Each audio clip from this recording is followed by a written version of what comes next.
Hi everyone, and welcome to The Author's Journey, highlighting stories from our community about local authors. My name is Mony Dojeiji, and I'm delighted to have with me today a local author and poet, Evelyn Voigt. Evelyn, welcome. Thank you. It's lovely to have you here. Wonderful way to spend a Saturday morning. It sure is.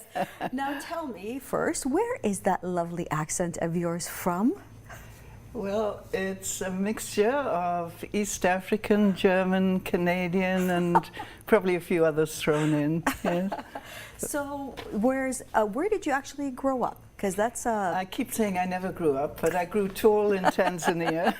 You grew tall in Tanzania. And where is Tanzania? I know it's in Africa. Yeah, it's in East Africa. Yeah.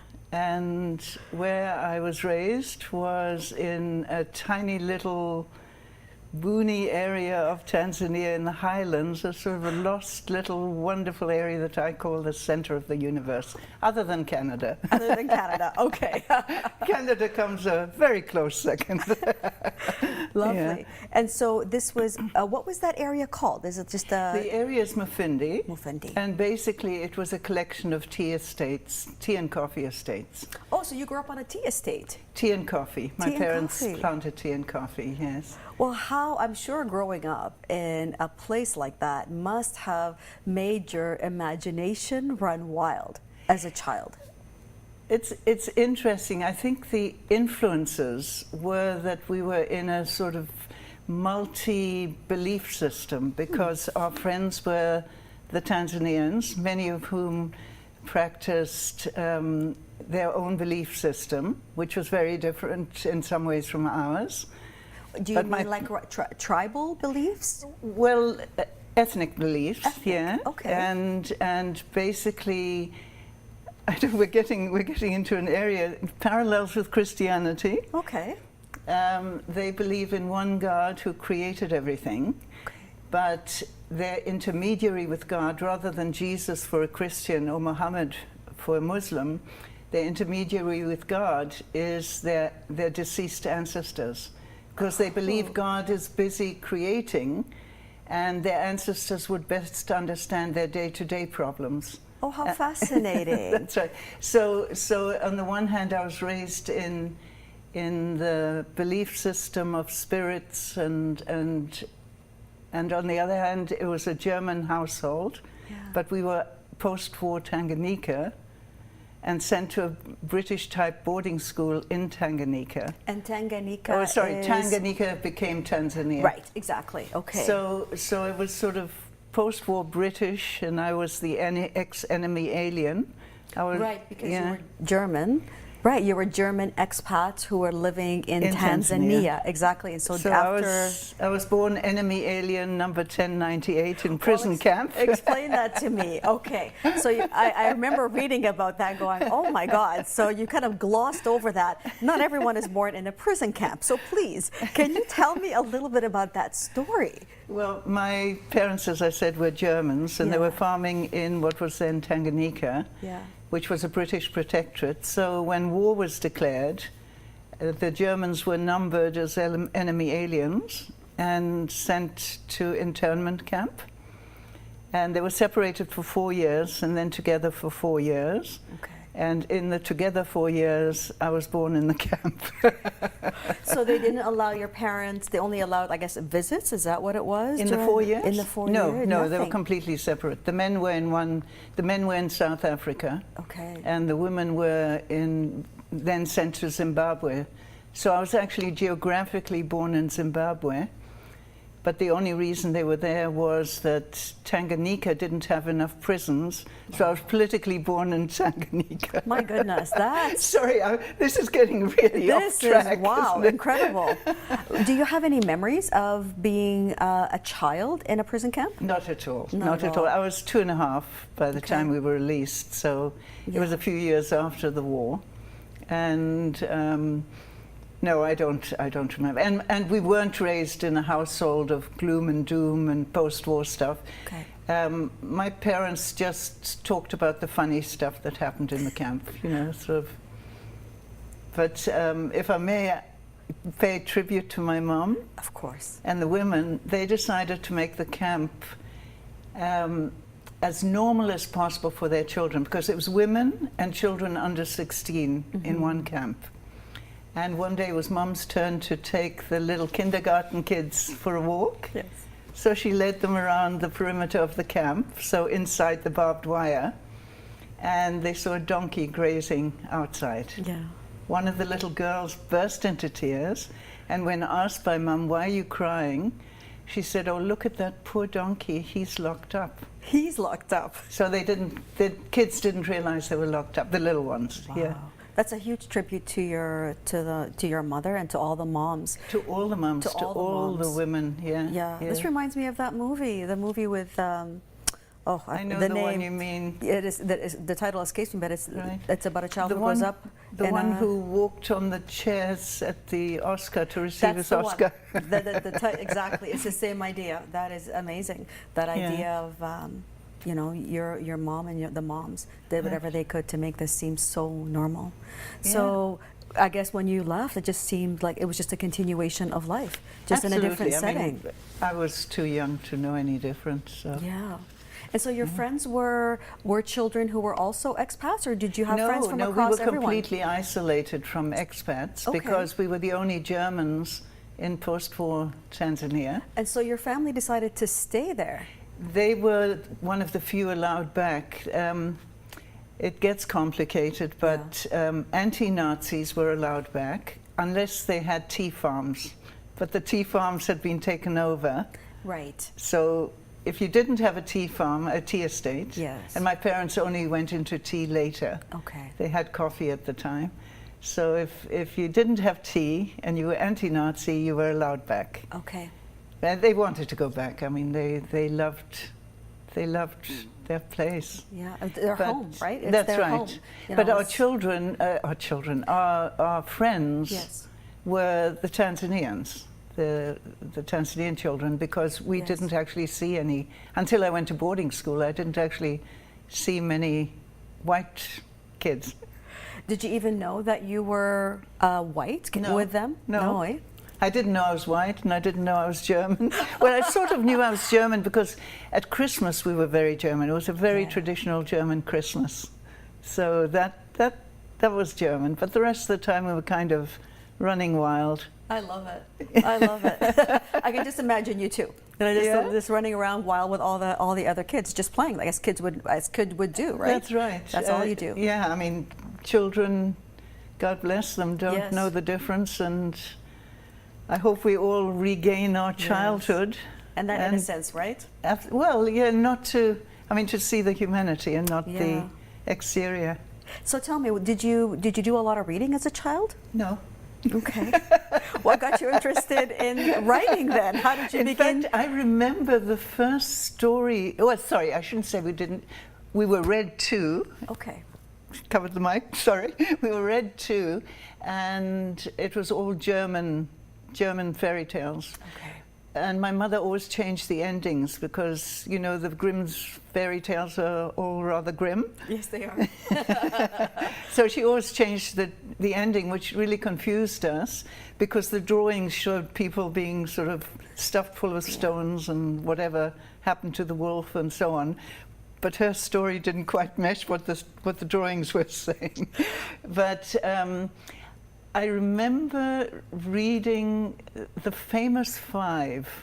This was in I shouldn't say first book, but the book that had an impact on me. And I remember this was after boarding school, so it was in English. Okay. And I remember going to my mother and saying, how does the author know what happened to the kids? You know? And what's The Famous Five? How does Five? she know? She's so clever. And what's this book about? I've never heard of this book. Famous Five is, I don't know what the North American equivalent. It's 5 kids that solve mysteries. Okay, like they're called. What do you have a 4? I think in. I guess they would be like the Hardy Boys or the Nancy Hardy Boys, Drew. precisely. Exactly, the Hardy Boys and the Nancy Drew series. Precisely, Okay. and this was the British series. Okay, I get it. And I was so impressed that the author knew how they all operating. Because it was all so secret. How did she know? How did she know? Yeah. So I want to start the conversation a little bit around the book that you have written, which truly is an ode to Tanzania. Why don't you tell me a little bit about flying snakes and green turtles? I mean, let's start first of all with what is the meaning of that title, because it is a title that is very intriguing. So why flying snakes and green turtles? Okay. I'll start with the green turtles. Okay. The green turtles are an endangered species. The couple that I'm writing about, the book is sort of a love story between the couple and a love story between the couple and Tanzania, and all the challenges. One of the challenges is ecological. Green turtles are endangered, and one of the many, many, many things that they did, which is an incidental paragraph in the book, is that they rescued, they found a way of bringing young turtles into the sea without being grabbed for food by people and animals. Okay. And that's still, that project is still going. Okay. It's part of a national reserve now. The flying snakes is an interesting story. There's a very, very vicious type of snake, and it moves so quickly that it looks like it's flying. And basically, when Jeff and Vicky first arrived at this one place... So Jeff and Vicky are the main, characters. Main characters That's in this right. story, yes. They were warned, they met the vet. It was a huge estate with their own vet. And they met the vet, and he said, how are you doing? They said, fine. And Jeff, who'd lived in Tanzania many years, but not in that part, said, is there anything I should look out for? And the vet said, well, you'll be fine as long as you don't meet the flying snake. And Jeff thought he was pulling his leg. And he was driving the Land Rover through the estate. It was a 10,000 cattle estate, so it was huge. Big, yes. As soon as they made water holes, crocodiles would come into the water holes and so on. It was quite a saga.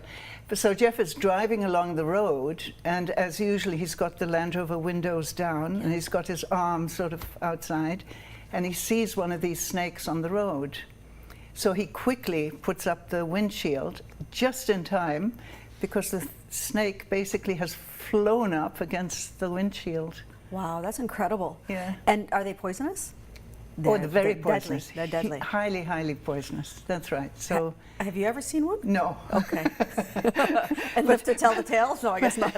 But they had a book on. He found a book in an old library on snakes of Africa, and he saw that the antidote to flying snakes, villagers were told to carry pots of water on their head.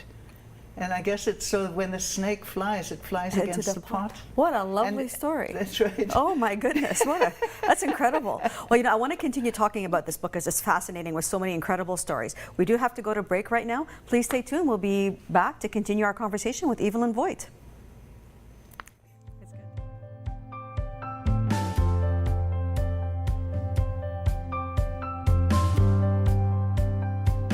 Welcome back, everyone, to The Author's Journey, where we're continuing our conversation with the fascinating Evelyn Voigt about one of her books called Flying Snakes and Green Turtles.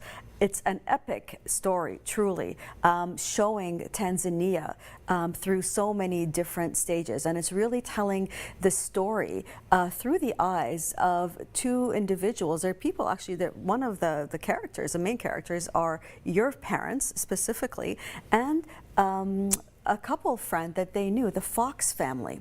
And I'm curious, as I was reading the book, I was curious to understand why you decided to write this from the perspective of individuals who are not from Tanzania, not from the perspective of the people who actually, I guess, would be native to that area, because it talks about the politics, talks about everyday life, safaris. It really is an epic kind of book. So why did you decide to tell it from that perspective? Well, partly because they say if you're writing, you should write that which you know best. And Indeed. I was raised as an expat in Tanzania, so that perspective is the one I'm most familiar with.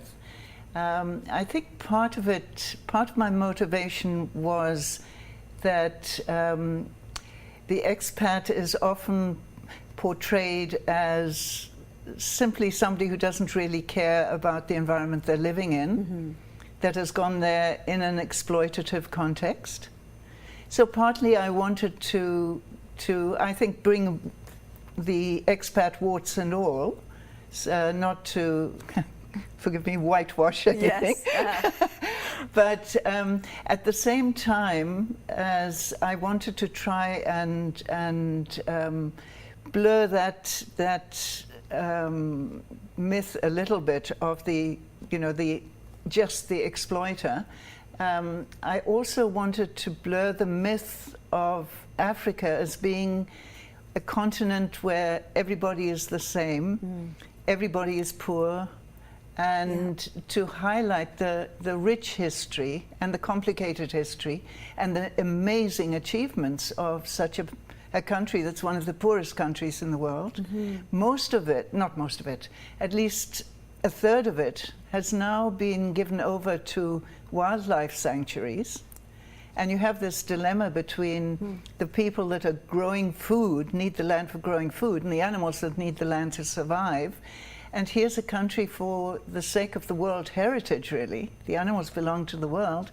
Here's a country that's paying a huge price for trying to maintain this. And I wanted, in a sense, to highlight this and perhaps get some sympathy that there should be more global support, financial support to help them through it, because obviously problems arise between the landholders and others, and poachers take full advantage of it. Sure. Elephants may disappear in our lifetime. Yeah, but I appreciate that, in this book you speak specifically about some of these challenges, and they're big challenges. Wildlife conservation is one of them, and the fox's role in trying to be part of the solution. That's right. And setting up the infrastructure to be able to do that, and also HIV/AIDS, which I guess is, if we're going to talk about major challenges on the continent, would be that.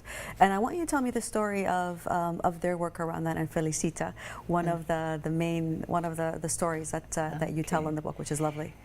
Well, the Mufindi project, Mufindi Orphans Project, or the Fox Foundation, is the family's way of giving back to the community. They've done very well in terms of income from tourism.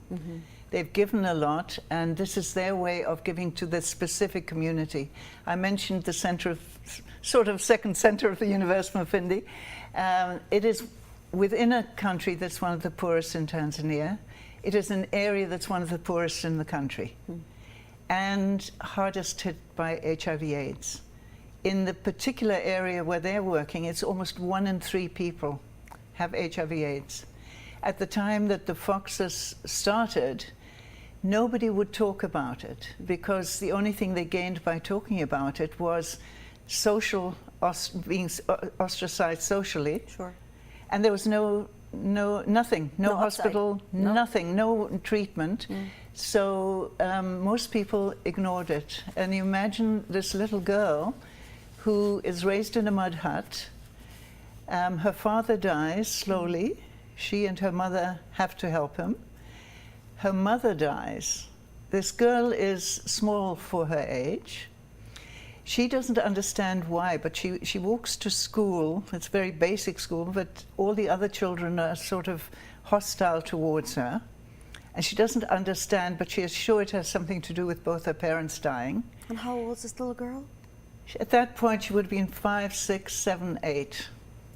In the end, as an 8 and 9-year-old, she's nursing her mother alone. And nursing means walking every day to fetch water. Right. Walking for miles, planting the food. If they don't grow it, they don't eat it. When her parents have died, she is sent to live with her uncle, and she gradually starts feeling sick. And she wonders whether she has the same disease, but nobody will talk to her. Right. So this little girl walks to the nearest place where she can see somebody, because she's heard that there's an expat doctor who comes once in a while. And so she goes to this place.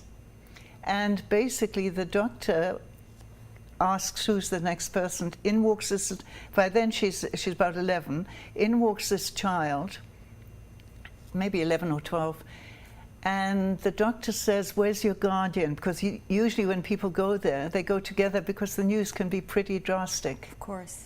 And the little girl says, no, I'm here on my own. She had the courage to face Incredible. what it was. Yeah. The good news is that this little girl ends up in the orphanage. Well, our friends, the Foxes, have set up an orphanage in a village. They've set up an orphans village that matches what goes on in a normal village, with house mothers and so on, so that the children are raised within the culture and eventually can go back into the community. And only children that have absolutely no relative can come into the orphanage. But with Felicita, they made an exception because of her courage and because she wasn't wanted. She was being neglected. Yeah. She did eventually die. The reason she died was because the Foxes had managed to create a clinic whereby doctors from a hospital would come, but they didn't have the space for all the files, and Felicita's files got sort of mixed up. Oh dear. She didn't get sent to the right place for treatment. But as a result of Felicita's death, and Felicita lived a beautiful life at the end because for the first time she had friends around her who understood. Sure. They were all going through the same thing. Sure. And there were a couple of Canadian women who were there, who were very close to were in fact supporting the project, and became very fond of Felicita and were devastated by her death. So when Felicita died, they in fact financed the ability of the local clinic, hospital, to test for HIV/AIDS. And in an environment where people wouldn't even admit they had HIV/AIDS, there's now hope. They admit it. 4,000 people have been treated. So multiply that by the children and family. A catchment area of 40,000 people have access to this. Yeah. And one of the women who would many years ago never admitted to having AIDS, basically she was HIV positive. She found out that her husband had AIDS. She got him to take treatment. She herself took treatment, and a few years later raised her child in front of a crowd. This non-literate woman who would never say boo spoke to a crowd of about 300 people, said, I am HIV positive, raised her fat little baby above her head and said to everybody, look, you too can have you too can be HIV positive and have a healthy child.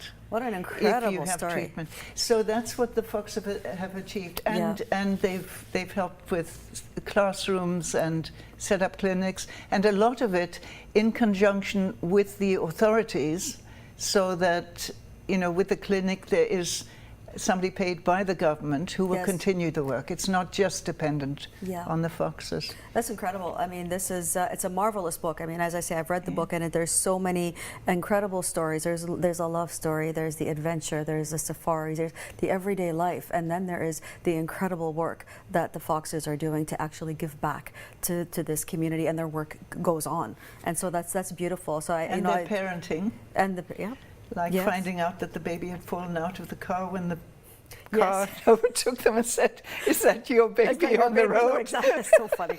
There's so many moments. There were so many moments, facing a lion. There was just so many incredible stories. So this is definitely a book that you won't be able to put down in so many ways, and educational in its own way. Talking about Tanzania. Just a warning. Some people find that it's difficult to get into because there are a lot of foreign names. That's right. So to any potential reader, ignore all the names. Yes. Just but there's skip over that and get to the family story. Get to the stories, because the stories really are fabulous. If you can believe this, we're down to under 2 minutes, and there's so many things that we can be talking about. I do want to ask you about. You're also a poet. I mean, aside from being this accomplished author, you're also a poet and a spoken word poet. How did you make that transition? Well, I've written all my life, but I never used to show anybody, like many of us. Like many authors, That's right. And I was taking a workshop on the artist's way, had to do an assignment. The facilitator was a musician, singer-songwriter, and I read, we were supposed to write on a color, and I'd written this piece on blue. So as I read the piece on blue, she picked up my husband's guitar, which happened to be near her, started playing it and said, "I'll be performing in a few weeks. Would you mind if we performed this piece together?" Which I thought was a great idea at the time, and increasingly a terrible idea. But once I had the microphone in my hand, I thought, don't take this away from me. Well, you're a storyteller, clearly, a natural storyteller. That your poetry is also very beautiful, and so is obviously the book reflects all of the love that you've also poured. Never too much butter. Never too much butter. Hey, well, I love that expression, but it's true. There's a lot of wonderful things to explore for readers, and I hope they do get a chance to find out about this wonderful little corner of the world, your little piece of heaven on earth, the center of the world, besides Canada. I want to thank you so much. I mean, there is so much more that we can keep talking about, but our time has run up this time. So I hope to have you again, perhaps another day. In the meantime, I want to thank you all for tuning in to today's episode of The Author's Journey, and I hope you tune in once again. Thanks for now.